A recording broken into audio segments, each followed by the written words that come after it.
काय चर्चा झाली नेमकी?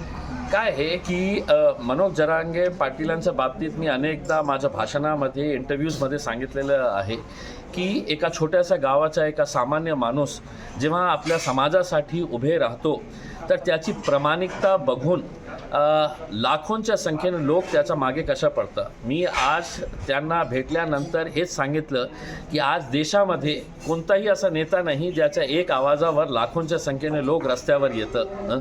पण मनोज जरांगे पाटील साहेब सांगितलं की आज आपल्याला हे करायचं आहे आणि लाखोंच्या संख्येने का की त्याची प्रामाणिकता आहे, त्यांची निष्ठा आहे, त्यांनी जे मुद्दा घेतलेला आहे लोकांना माहीत आहे की कशा प्रकारे एका समाजाला उल्लू बनवण्यात आलेला आहे. अनेक वर्षापासून सगळे राजनैतिक पक्ष त्याच्यामध्ये दोषी आहे म्हणून ते मुद्दा त्यांनी घेतलेला आहे.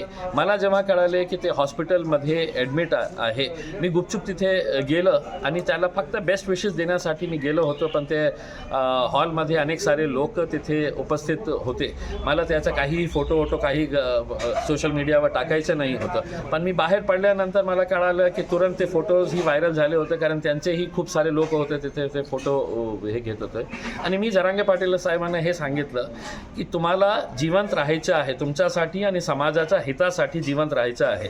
की मग दुसऱ्या साईडला अनेक असे राजनैतिक पक्ष आणि मोठे मोठे पुढारी आहे जे तुम्हाला ते हॉस्पिटलमध्येच बघण्यास त्यांची इच्छा आहे. कारण तुम्ही ज्या प्रकारे ते आंदोलन पुढे नेत आहे मग मी माझ्या वतीने या समाजाला हे सांगणार आहे की तुम्ही आज जरांगे पाटील साहेब सारखा एका सामान्य माणसाला तुम्ही ताकद दिली नाही तर उद्या तुमच्यासाठी कोणीही उभे राहणार नाही. आणि मी माझ्या बेस्ट विशेस जरांगे पाटील साहेबांना दिलेले आहे.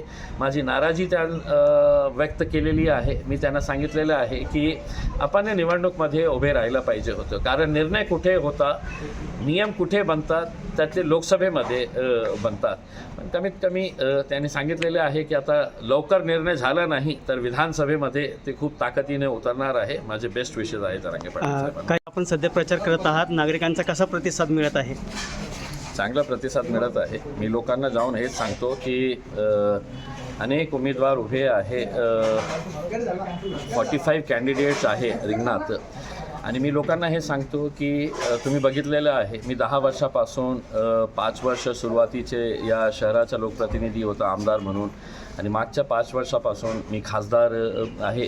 आणि अनेक लोकांनी माझे भाषणे जे आहे मी जे मुद्दे लोकसभेमध्ये उपस्थित केलेले आहे सगळ्यांना हे माहीत आहे. मी त्यांना हे पण सांगतो की देशात 543 खासदार आहे आणि त्याच्यापैकी सगळ्यात जास्त प्रश्न सरकारला कोणी विचारलं असेल तर त्या या जिल्ह्याच्या खासदारांनी विचारलेले आहे, मी विचारलेले आहे.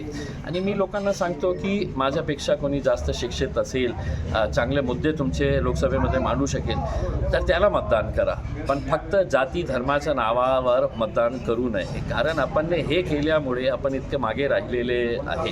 निवडणुकीमध्ये आपण आपल्या नेत्यांना पाण्याच्या बाबतीत विचारलं असतं तर मला असं वाटतं की अनेक वर्षापूर्वीच हे समस्या आपली सुटली असती. पण निवडणूक आली की जाती धर्मामध्ये तेढ निर्माण करायचं आणि निवडणूक जिंकून यायचं हे सगळं चाललेलं होतं. पण आता लोक खूप हुशार झालेले आहे.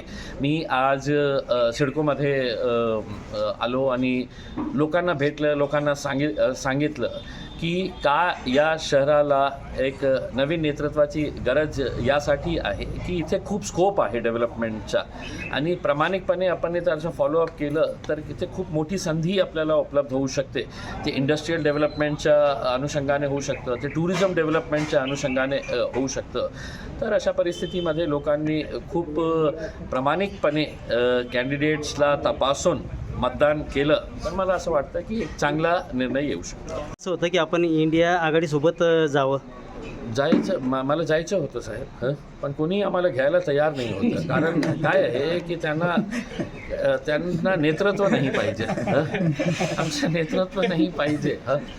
पण ठीक आहे, एकला चलो रे, बघू काय होणार आहे. सोलापुरात आपण उमेदवार देणार होता पण आपण वापस घेतलेला आहे, कसं बघता आपण इकडे? काय आहे की प्रणिती शिंदे माझ्यासोबत आमदार होती आणि मी सोलापूरमध्ये निवडणूक लढणार होतो. पण तिथे जे कॅल्क्युलेशन्स होते ते कॅल्क्युलेशन्स बसत नाही होते म्हणून आम्ही निर्णय घेतला की आम्ही तिथे निवडणूक नाही लढणार. राज्यात किती ठिकाणी आपण उमेदवार उभे केलेले आतापर्यंत मी 3 ठिकाणी उमेदवार उभे केलेले आहे. एक तर पुण्याला, एक तर उस्मानाबादला आणि परवा अहमदनगरमध्ये आम्ही आमचा कॅन्डिडेट उभे केलेला आहे. आपण प्रकाश आंबेडकर यांना पाठिंबा दिला होता. तिकडली निवडणूक संपोस्तोवर त्यांनी इथल्या उमेदवाराला ABB फॉर्म दिला नव्हता. आपण याकडे कसं बघता? काय आहे की त्याच्या बाबतीत मी सविस्तर बोललेलं आहे की सर्व राजनैतिक पक्षांना अधिकार आहे की काय काय षडयंत्र त्यांना रचायचं आहे. ते माझ्या विरोधात एक षडयंत्र होतं की मला कशा पाळायचं आहे म्हणून हे सगळं ते जे की त्यांचे कॅन्डिडेट आहे त्यांनी ते खेळी खेळली होती. पण तरीही मला काही जास्त टेन्शन नसतं इलेक्शनच्या वेळी, कारण मी 5 वर्ष काम केलेले आहे. लोकांना पटलं की नाही माणूस चांगला आहे, काम करतो, तर ते मला मतदान करतील. आणि 2च पर्याय आहे, आपण जिंकणार किंवा आपण पराभव होणार, आणि त्याच्यापेक्षा तिसरा काही पर्याय नाही आहे. लोकांकडे जाणार, भेटणार, सांगणार की मी काय काय काम केलेलं आहे. आणि मी लोकांना एक गोष्ट सांगतो की निवडणुकीच्या वेळी अनेक लोक मोठं हे देतं की मी हे केलेलं आहे, ते केलेलं आहे. मी एक पुस्तक तयार करत आहे की मागच्या 5 वर्षामध्ये मी काय काय काम केलेले आहे. फोटोग्राफ सहित मी सगळं दाखवणार आहे. MIMचा खासदार असूनसुद्धा की ते आपल्या मंदिरासाठी योगदान देणार आहे का? तर अनेक मंदिरासाठीही मी खासदार निधीतून पैसे दिलेले आहे. पण लोकांना हे माहीत नाही आहे. लोक एका दृष्टीने आपल्याला बघतं की अरे हे जातीचा, हे विशेष जातीचा आहे, तर त्यांनी आपल्याच एरियामध्ये काम केलेलं आहे. मी काम करताना कुठल्याही जाती धर्माचा विचार करत नाही. जे लोक माझ्याकडे आलेले आहे मी त्यांचा खासदार आहे, मी सगळ्यांचा खासदार आहे. मी जाती विशेष किंवा कोणत्या एका पक्षाचा खासदार नाही. निवडणुकीच्या वेळी तुम्ही एका पक्षातून उभे राहतो, पण निवडणूक संपल्यानंतर तुम्ही सगळ्यांचे खासदार असतात आणि त्याप्रमाणे मी काम केलेलं आहे. ते पुस्तक मी आता रिलीज करणार आहे. एक एक घरापर्यंत मी पोहोचवणार आहे. ते पुस्तक वाचा, तुम्हाला पटलं तर ते ठेवा, नाही तर ते पुस्तक फाडून टाका आणि दुसऱ्या कॅन्डिडेटला तुम्ही मतदान करा. पण फक्त जाती धर्माच्या नावावर तुम्ही मतदान करू नये. धन्यवाद.